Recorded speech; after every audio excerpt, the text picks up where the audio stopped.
Aswand, Cruickshank, your one and only Move Swiftly speaker, checking in for a daily Move Swiftly thought, giving you a perspective on teamwork that you will not get anywhere else. Super pumped today. Stoked today. It's game day.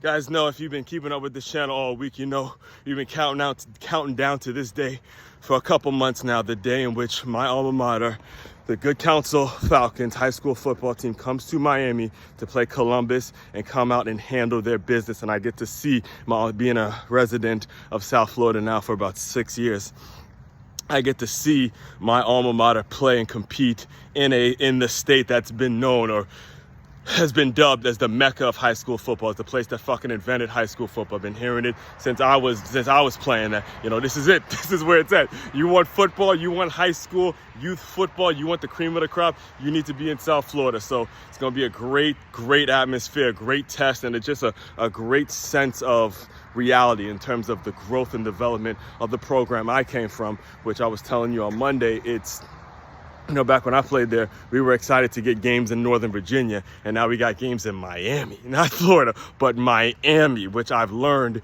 is where it's at. It's actually where it's at. You know, Florida in general is great athletes, but we're talking about Miami, a different breed, all right? So all that being said, I've been counting down, I've been attempting at least to count down my top memories and top things that I remember from when I played high school football. And it's been a challenging task because it's virtually impossible to condense 4 years of quality lessons into 5 days. So I've been needing to filter myself out and make sure I'm getting the ones that are really getting the stories that are really resonate with me the most, and the things that I think about most often as I've grown into this adult world and been adulting, and now I teach. And in fact, what actually got me to move to South Florida was the fact that I got a job offer for the Miami Dolphins. And the story I'm about to tell is about a player who ended up playing for the Miami Dolphins. His name is Jelani Jenkins. He came from 𝐷𝐿 High School, and he was that dude, man. He was that dude. In my opinion,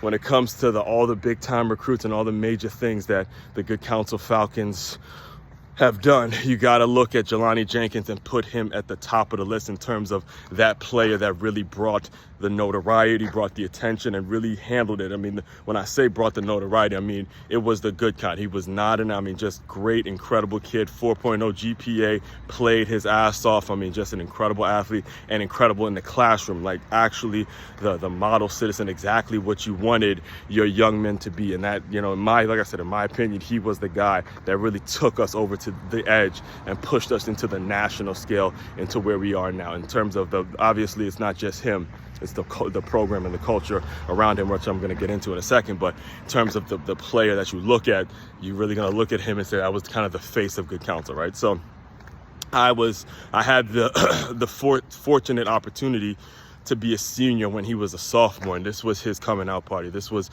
when we actually knew. Everyone has been around Jelani for a period of time, knew back when he was a sophomore that this kid was going to be special, that this was going to be big. And let me just tell you what the moment for me. Now, everyone who's played with him, anybody who's played with anybody that's going to the league, they kind of know when that moment is. For me, when I played with Jelani, here's the moment that I remember forever, and it's something that everyone can take advantage, not just people that are involved in the 𝐷𝐿 football community, but just everyone in general. Whenever you're faced with the challenging task of dealing with growth and development, whenever you're faced with the challenging task of talent, seeing talent from the start and making it so you keep talent hungry, all right? Keep talent hungry and making sure the culture of your organization is moving to where you're constantly getting better, right? And you're not just relying on talent, but you're more so creating a culture of hungry individuals. This is what it's all about, all right? So I believe it was our second game of the season. I was talking about this on Monday,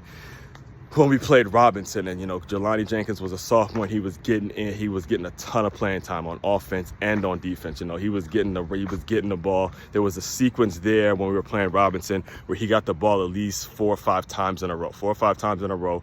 And we watched the film. I remember we watched the film from that Robinson game, and there was that sequence of plays where Jelani was getting the ball over and over, just handing the ball. And as we're watching it, it wasn't, well, not we, but Coach Malloy, who was, Coach Malloy was there that we're watching the film. We're all watching the film, and Coach Malloy is obviously the one controlling the clicker, right? So Coach Malloy is watching the sequence of plays where Jelani is where he's getting the ball over and over. And this is what he was saying after literally felt like every single play he was saying this. He goes, look, Jelani, you assumed you were going down. You assumed you were going. Nobody tackled you. You assumed you were going down. Next play. It's like, there you go again, Jelani. Look, you assumed you were going down. You assumed you were going down. Nobody's tackling you, Jelani, but you assumed you were going down. And now I'm the senior, he's the sophomore, and I'm looking at him take in this criticism and take in this feedback, and you could feel it in him because he was kind of that kid where you could start to feel it. He's starting to take it personally. He's like, hold up, dog, you ain't gonna keep too much of this assuming shit. He was taking it personally. He ain't like that, right? So fast forward when we played St. John's that year, and this was his coming out party. We beat St. John's 14-13, and Jelani scored every single point in the game. He scored on defense, scored on offense, and we literally edged them out by 1 point. 1 point. All right, 14-13. And I remember the first drive of that game. We'll never forget the first drive of that game, right?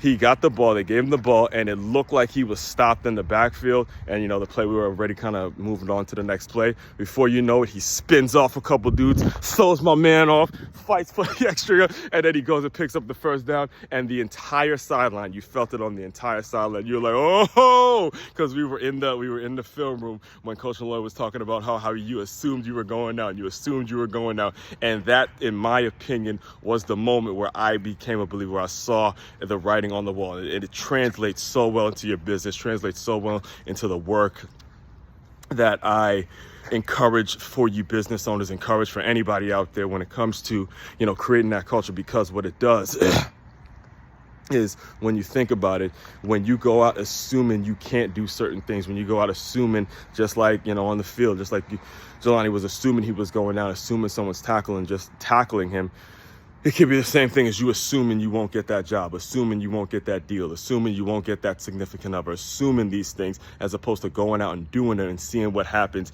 And when you get a coach, that pushes you in that way, and when you get the player who has the talent, however, when the criticism comes, they're able to respond to the criticism, that's when you have something special in every single walk of life. That's why to this day, again, it's over 10 years, over a decade, probably approaching 2 decades now since that time happened. I will never forget that sequence in regards to, and largely because of how he went on to play for the Gators and then went on to play for the Miami Dolphins and, have a decent career in the NFL, and the work he's doing now it goes back to that moment when you have talent. All right, if you want to be a coach that lasts around, or a coach that's worth a shit in this business, you can't be running around stroking your athletes and stroking your best players and stuff like that. You have to be pushing them in a way that makes them uncomfortable. And to the great athletes out there that get some criticism, the question is going to be, how do you respond? Do you respond by saying, okay, I'm going to bust this dude's ass the next play, and then we're going to go on and we're going to end all that narrative right now. We're going to end the narrative of me assuming at this particular point. That's how you inspire greatness, and that's how you create a great culture, man. So looking forward to it. I will give you guys an update. Gabe is tonight. I'm recording this the Friday morning of the game, so obviously I'll give you an update on how it goes tonight. Super pumped about it. Main website to check out to dive deeper into all my work, it's makeyourmove.com. That's makeyourmove.com. One-stop shop for all your teamwork and your self-development needs. Aswand, Cruickshank, your one and only Move Swiftly speaker checking out. You guys continue to move swiftly. We will talk more soon.